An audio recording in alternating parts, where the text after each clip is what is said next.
Utangazaji wa redio kuingia katika utangazaji wa televisheni ilikuwa ni changamoto kubwa sana. Mafunzo yalikuwa ni mazito kila siku na kufanya mazoezi hadi kitu kikakaa sawa na tukaweza kutoa taarifa ya habari ambayo ilikuwa ikiwavutia watu wengi sana.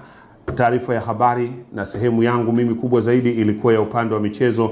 Hakika kitu kilichofanywa kazi kwa nguvu sana ndiyo matunda yake ni hayo. Najivunia kuwa mmoja wa walioanzisha taarifa hiyo ya habari ya televisheni ya idhaa ya Kiswahili ya BBC London.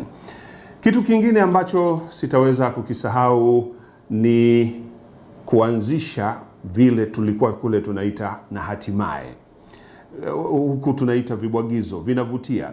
Na umuhimu wake vitu hivi, mwisho wa taarifa ya habari umemlisha mtu vitu vizito tangu taarifa ya habari inaanza, lakini mwisho unampozesha kidogo na kitu ili aweze kucheka au kutabasamu au kushangaa, halafu ile taarifa ya habari inakuwa inakaa kichwani kabisa.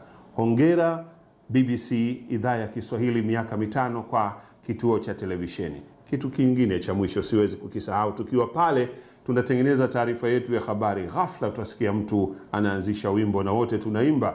Wenzetu wa idhaa nyingine wanakaa wanatushangaa, hawa Waswahili vipi? La la la la la la la la la la la la la la la la la la. Hongera BBC idhaa ya Kiswahili television. Hakika miaka 5 imepita, imeingia kama mchezo, kama upepo tu, ya matangazo ya idhaa ya Kiswahili ya BBC kwa njia ya televisheni.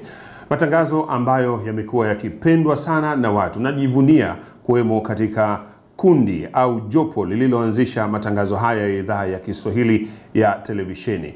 Kikubwa ambacho sitaweza kukisahau, kutoka katika utangazaji wa redio kuingia katika utangazaji wa televisheni ilikuwa ni changamoto kubwa sana. Mafunzo yalikuwa ni mazito kila siku na kufanya mazoezi hadi kitu kikakaa sawa na tukaweza kutoa taarifa ya habari ambayo ilikuwa ikiwavutia watu wengi sana. Taarifa ya habari na sehemu yangu mimi kubwa zaidi ilikuwa ya upande wa michezo.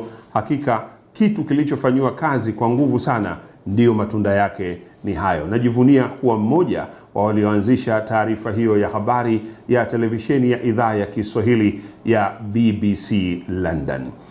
Kitu kingine ambacho sitaweza kukisahau ni kuanzisha vile tulikuwa kule tunaita na hatimaye. Huku tunaita vibwagizo, vinavutia. Na umuhimu wake vitu hivi, mwisho wa taarifa ya habari umemlisha mtu vitu vizito tangu taarifa ya habari inaanza, lakini mwisho unampozesha kidogo na kitu ili aweze kucheka au kutabasamu au kushangaa, halafu ile taarifa ya habari inakuwa inakaa kichwani kabisa. Hongera BBC idhaa ya Kiswahili, miaka 5 kwa kituo cha televisheni. Kitu kingine cha mwisho siwezi kukisahau, tukiwa pale tunatengeneza taarifa yetu ya habari, ghafla tutasikia mtu anaanzisha wimbo na wote tunaimba. Wenzetu wa idhaa nyingine wanakaa wanatushangaa, hawa Waswahili vipi?